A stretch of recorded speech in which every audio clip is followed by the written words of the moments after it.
NBA playoffs. Rockets draw even with Warriors in Western Conference Finals. Oakland, California. Houston Rockets coach Mike D'Antoni caught a lot of flack for saying before Game 4 of the Western Conference Finals Tuesday night that the Golden State Warriors, the team playing at home with a 2-1 lead in this best-of-7 series, had the pressure on it. He looks pretty smart now. After falling behind by double digits in both the first and third quarters, the Rockets came back both times and eventually emerged with a thrilling 95-92 victory over the Warriors to even this series at 2 games apiece and end Golden State's 16-game home winning streak in the postseason. In a series in the playoffs that has been defined by blowouts, this game had the kind of drama NBA fans had been waiting for. And, in the end, it was the Rockets, the team with the NBA's best regular season record, that made just enough plays to close it out. The series returns to Houston for Game 5 on Thursday after Chris Paul made a pair of free throws to give Houston the 95-92 lead with a half-second remaining. Golden State got a chance to call timeout and set up a potential game-tying shot. Warriors coach Steve Kerr drew up a nice play, getting Stephen Curry open in the corner, but Curry's shot went wanting and wouldn't have counted anyway to ensure Houston would come away with the victory. Both teams looked exhausted in the final minutes, whether from fatigue or the weight of the moment.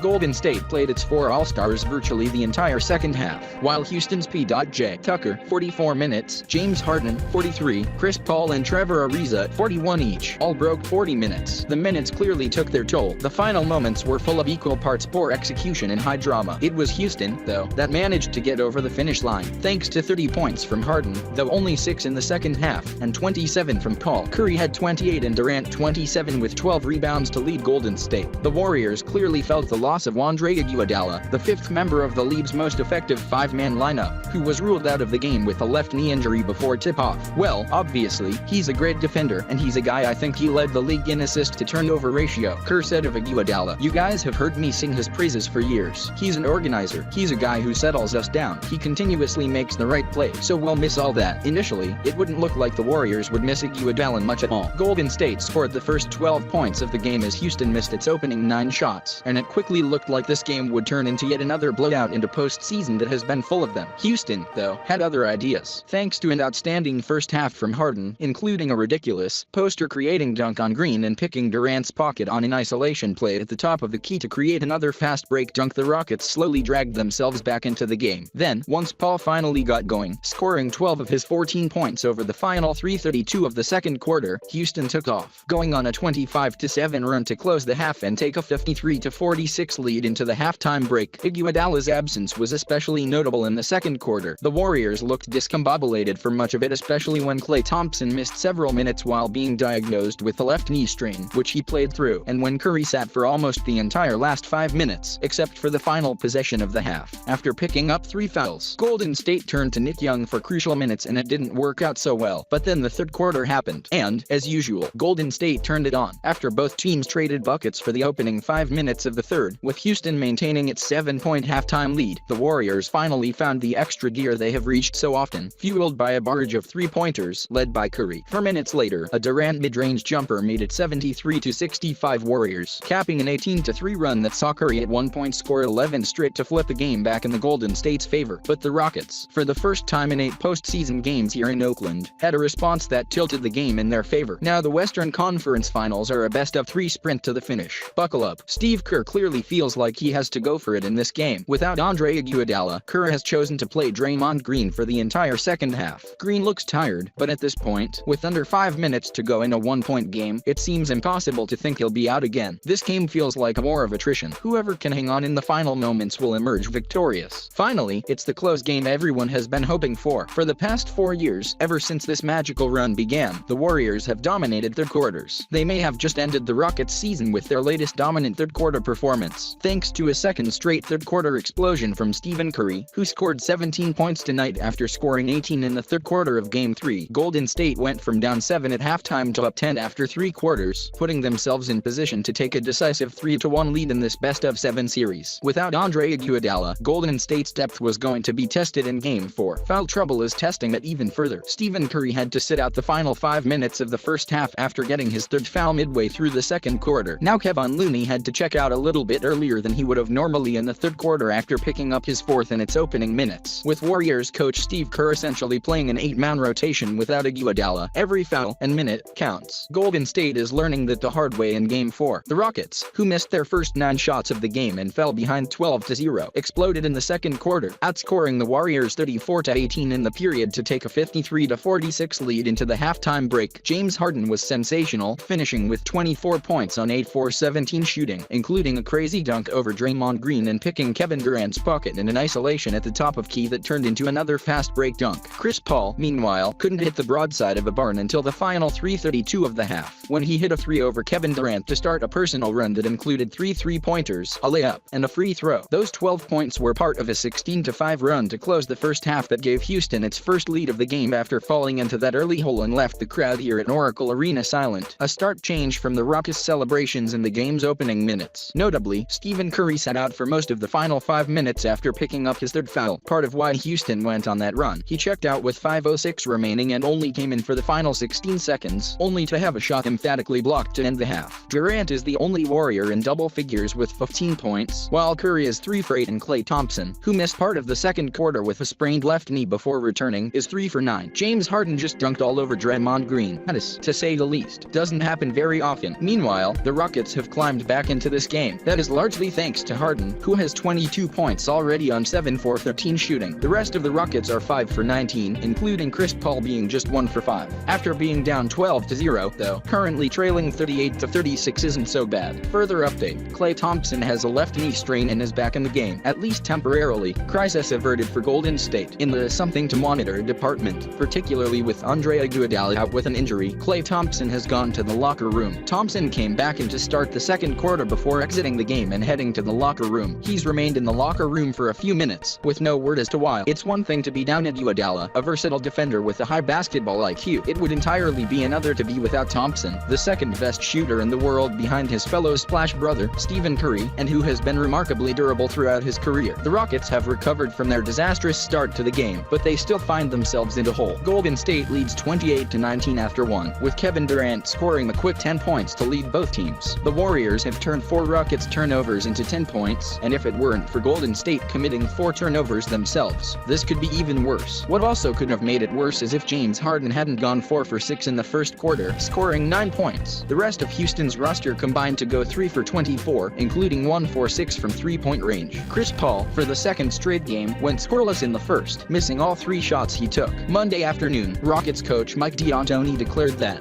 heading into Game 4, all of the pressure was on the Golden State Warriors. Right now, to me, Golden State has all the pressure, D'Antoni said. They've got to win tomorrow night. We should come in with a little bit of a swagger and giddy up in our game and see if we can get it. 5 minutes into Game 4, that's not looking so hot. Houston has begun the game missing its first 7 shots, while Golden State went gone 5 for 9, opening up a 12-0 lead as a result. Houston did finally hop on the board at the 6:42 mark of the first quarter, but that only came when James Harden got a layup after a complete miscommunication by Golden State saw Stephen Curry throw the ball to an unsuspecting Draymond Green, resulting in a fast break. To say this is the start the Rockets needed is a massive understatement. With no Andre Iguodala for Golden State, this is a game Houston should be able to win, but the Warriors have come out like a house of fire, swarming on defense and hitting open shots offensively. It appears Golden State senses it has a chance to deliver a knockout blow. Given how this game has started, it might be right. The Golden State Warriors have built their dynastic run around one of the greatest lineups in the history of basketball, 5 versatile, playmaking offensive players and interchangeable defensive players. The lineup, which features Steph Curry, Klay Thompson, Draymond Green, and Andre Iguodala, and upgraded from Harrison Barnes to Kevin Durant in 2016, has been the most devastating 5-man unit in basketball over the past 4 years, but that lineup will not be available in full after the Warriors announced Iguodala would miss Game 4 of the Western Conference Finals. Iguodala's knee injury, officially dubbed a left lateral leg contusion by Golden State, had him listed as doubtful for Game 4 Monday, before being upgraded to questionable Tuesday afternoon and then ruled out before tip-off. That leaves a pair of crucial questions for Warriors coach Steve Kerr as he prepares for Tuesday night's pivotal game. How will he proceed with his starting lineup, and with which lineup will he finish the game? The choice over who to insert into the starting lineup will likely come down to whether he wants to go big Kevon Looney or small Nick Young. Looney has worked well as a switch defender for Golden State in this series, just as the Warriors had expected he would all season long, but with the Warriors essentially down to using Looney and Draymond Green at center, along with, potentially, rookie Jordan Bell in small doses, Kerr may opt not to stretch Looney's time on the court more than he has to. The other option, then, would be Young. That would allow Golden State to be more explosive offensively. Young is a far better shooter than Iguodala but much worse defensively. It also could allow the Rockets to take advantage of Young enough to force the Warriors to move away from this lineup later. Young started in place of Stephen Curry in the first 2 games the Warriors series against the New Orleans Pelicans, and that experiment did not work. Houston is even more explosive, and starting him against the Rockets could well be a disaster. The option to close games, though, is equally intriguing. Both Looney and Young likely will be options, depending on how the game plays out. The bet here, however, is that Golden State will choose Sean Livingston to replace Iguodala in the closing five. Livingston has filled that role before, is far more defensively sound than Young, and gives Golden State the same switch ability that Iguodala does when he's on the court. Livingston's length, in particular, could give Chris Paul trouble, something Golden State has been able to do successfully throughout the first 3 games of this series. After the Warriors won Game 3, this series felt over, and even without Iguodala, the Warriors still should be favorites to win this series. But the margin for error is narrowed and tough choices will be ahead for Kerr. How the Warriors react in Iguodala's absence will be the most important thing to watch in Game 4 and could decide whether Houston will return home with a real chance of sending the defending champions to their summer vacations without the back-to-back titles the basketball world has spent all season expecting them to win.